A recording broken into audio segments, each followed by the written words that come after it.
Halo, selamat datang di channel saya. Di sini saya akan menjelaskan bagaimana cara kita membuat 3D object di web browser kita ya.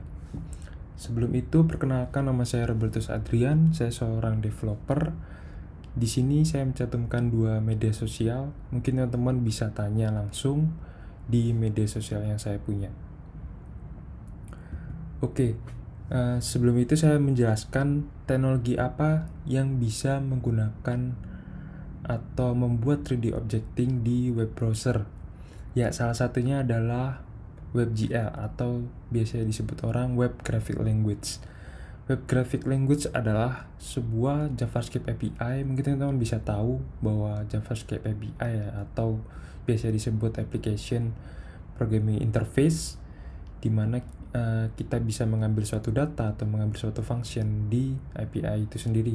Selain itu juga WebGL itu dijalankan di dalam tag canvas. Tag canvas ini merupakan HTML5 yang sudah terbaru pastinya. Selain itu juga WebGL ini dijalankan di grafik 2D dan 3D, di mana pasti didukung oleh web browser saat ini ya, terutama di Mozilla Firefox atau Chrome. Untuk saat ini saya cek biasanya Safari itu bisa kompatibel atau tidak ya. Selain itu juga WebGL ini dijalankan dengan menggunakan Graphic Processing Unit atau GPU. Fungsinya GPU ini biasanya teman-teman ketika kita merender video atau membuat gambar atau juga bermain games, itu pastinya membutuhkan GPU ini. Oke, di WebGL ini sangat menarik karena kita bisa membuat 3D objecting ini ya. Oke, jadi di sini teman-teman harus mengecek terlebih dahulu browser kalian apakah sudah support di WebGL. Di sini teman-teman bisa mengecek langsung di domain get.webgl.org apakah browser kalian sudah didukung oleh WebGL.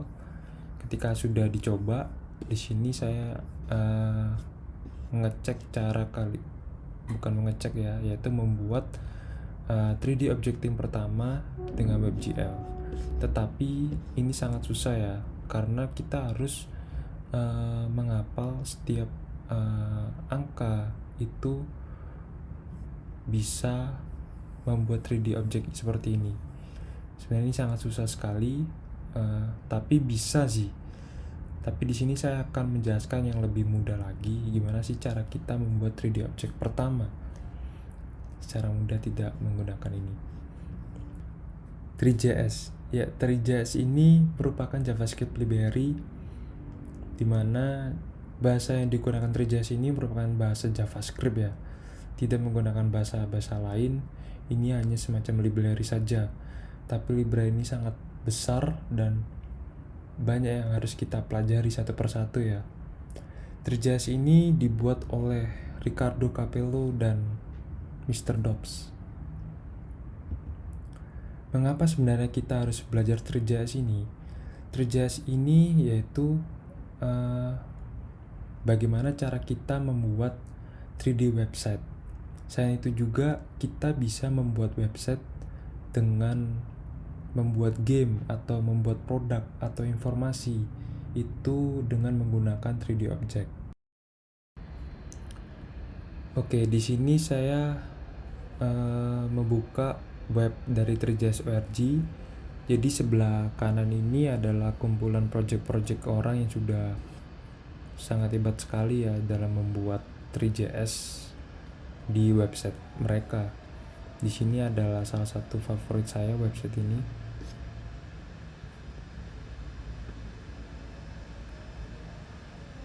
Wow, keren kan? Di sini menampilkan objek orang beserta di sekitarnya. Sangat keren. Ini website yang saya suka. Selain itu juga bisa menampilkan map ya secara keseluruhan. Ini bisa digerakkan secara langsung. Wow, keren juga ya. Ini terlihat seperti suatu pulau ya, memberikan informasi tentang letak uh, clubhouse, lapangan tenis, dan ketika kita klik langsung dia akan menuju ke tempat yang kita pilih gitu. Wow, interesting sekali bukan untuk mempelajari 3JS ini. Kembali lagi ke website 3JS ini. Di website ini di sini sangat lengkap ya dokumentasinya ya. Dari sini saya akan menjelaskan satu persatu, mungkin nanti di channel berikutnya ya, bagaimana kita membuat scenes pertama ya, atau cara menginstal di web kita menggunakan 3JS. Mungkin itu saja dari saya. Jika teman-teman ada pertanyaan, bisa bertanya di kolom komentar. Mungkin itu saja dari saya. Next di berikutnya saya akan menjelaskan cara kita menginstal 3JS di web kita. Jadi teman-teman jangan lupa subscribe dan terima kasih.